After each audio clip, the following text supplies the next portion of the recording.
Hey guys, back again with another tutorial, and today we're going to be looking at parallel compression.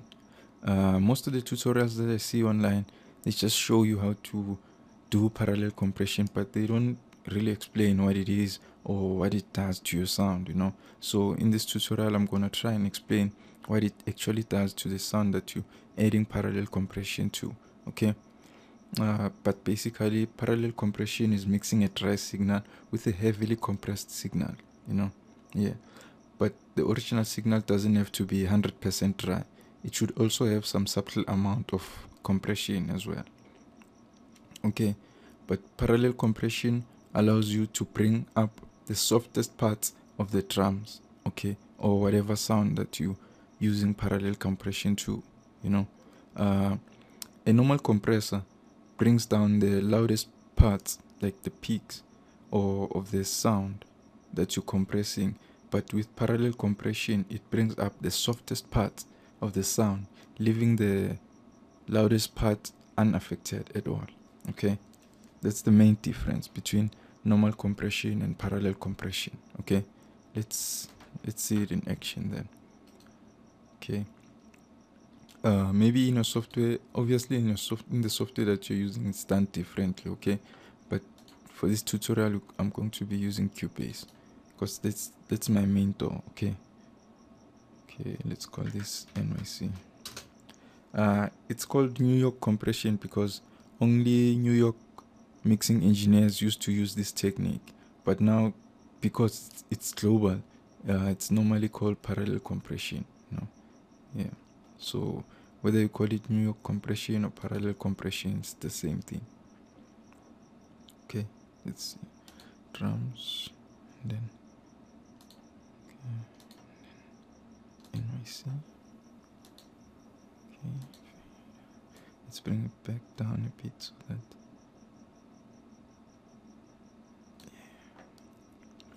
Okay, first things first, we have to add the compressor. Any type of compressor will work for this technique. Okay.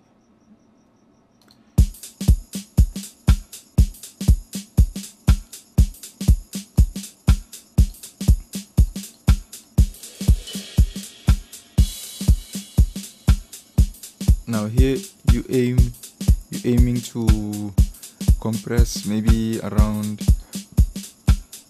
minus 20 dB, depending on the material that you're working on, okay? Then the ratio, you can push it to maybe around 7 to 1 or 6. Yeah, it's fine.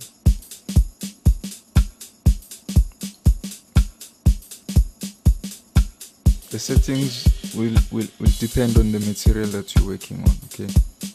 Doesn't have to be the same as what I'm doing here.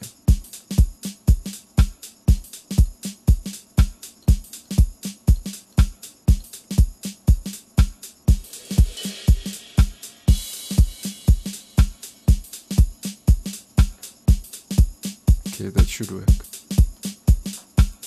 And then the next thing, you add the EQ. You add an EQ, an equalizer.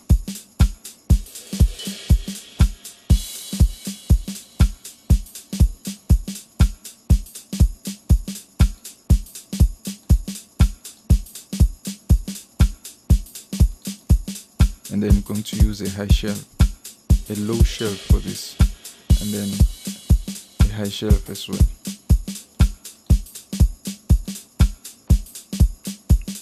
Push the high shelf to around 10 kilohertz, okay? Then post maybe. You'll have to listen to it and then, okay, this is too much, okay? Same thing with the low end to around 50 hertz.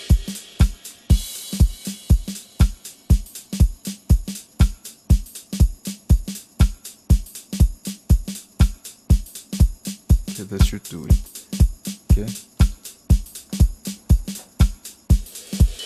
that's it, guys. It's that simple. And then, as you can hear, these are the drums without the parallel compression, and then I'm going to use this to blend the rest signal with the heavily compressed signal. Okay, as you can hear, it's bringing up the softest parts of the drum sounds. Okay, this is more exaggerated. Okay, and then maybe to blend it, maybe I would put it around, maybe somewhere here. So this is without, and this is with the parallel compression. Okay, that's too much, but I'm just exaggerating it so that you can hear the difference. Okay, this is without, and this is with parallel compression. Okay, yes, it's that easy, guys. That's how you do parallel compression, and hope you found the tutorial useful, and hope you know the difference now between normal compression and parallel compression. Okay, see you again soon with another tutorial. Don't forget to subscribe and like the video. Okay, cheers.